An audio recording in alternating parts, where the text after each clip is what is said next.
You see, Darwin didn't just bring in a theory of the species, the evolution of the species. He was one of the earliest, I must say he was one of the prophets of an entirely new way of looking at the world. Prior to this, people saw species, saw animals as having their own entity, as being something in themselves. A lion was a lion and it had the essence of a lion. A cat was a cat and it had the essence of a cat. And because this essence was something, because it had not come into existence, it had to be created as it was, complete. The essence of a lion had to be created completely as a lion. And this thingness, this attitude of things being predominant, is really what underlies materialism. The idea that we are machines also comes from this idea that the world is full of things, entities, and this thing theory of the world also brings into the belief that everything is static until it is put into action, that we need causes to bring about effects, and these effects in turn become causes, and so there is another effect.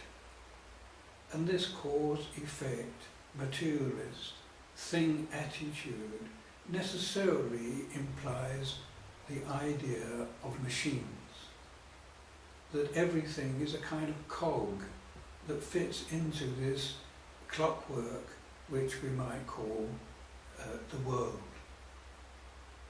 And as I say, Darwin was one of the early prophets or precursors of a new way of seeing the world, and that is to see the world as an ongoingness, as dynamic, as flow.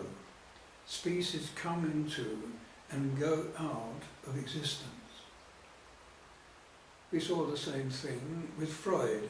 Before that, there was this fixed soul, and Freud came up with a much more dynamic, much more fluid view of what we could call the personality or the ego. The ego was the outcome of a collision of forces. It was not in itself an entity.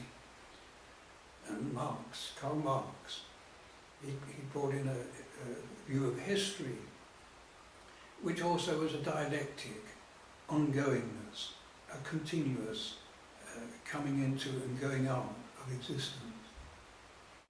And we see in physics, with the development of the theory of relativity and quantum mechanics, that the thingness that we all felt was so stable and secure has become, again, an interaction of forces, that absolutes are no longer possible, that there is no fixed time, there's no fixed space.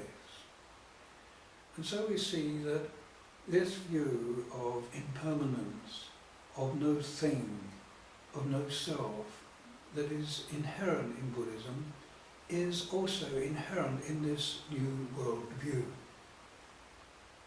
And this means to say that the neo-Darwinian is really betraying that initial intuition that must have driven Darwin to the discoveries that he made. The feeling that I have is that the first thing that Darwin realized was that the world is not fixed and given, that it is developing, that something is happening. And with the mechanistic view of the world, it's a retrogressive, it goes back. We're looking now again at the mechanical, at the idea that we are parts or cogs in a machine. Furthermore, if one reads Darwin carefully, one also sees that there's a full place for the mind. He understands the idea of creativity. He understands the idea of love, and so on. He doesn't exclude these at all. And in Buddhism, the person is not a thing, but it is the outflowing, the constant outflowing of creativity, love, and compassion. This is the essence, if you like, of an individual, but it is not the essence as a thing. It is that which is constantly being manifest. And we need a theory of evolution, therefore, that is not simply a theory of the evolution of a body. We must have a theory of the evolution of the whole, of the totality. And the neo-Darwinian tendency to ignore it, or to tell us that, well, we may think we have a mind, we may have the impression that we have feelings of love, that we may feel that there's altruism in the world, but really we are mistaken. And if we only could accept the teachings of those who really know what the truth is, we would see that all this is simply superstition. That the whole idea of some divine truth is simply another delusion. But, as I say, to rely on an outworn notion of some God in the sky, some entity, some thing, some supreme being that starts it all going and then modifies it or tinkers with it as the time passes, is also, let us face it, something which is outside reason.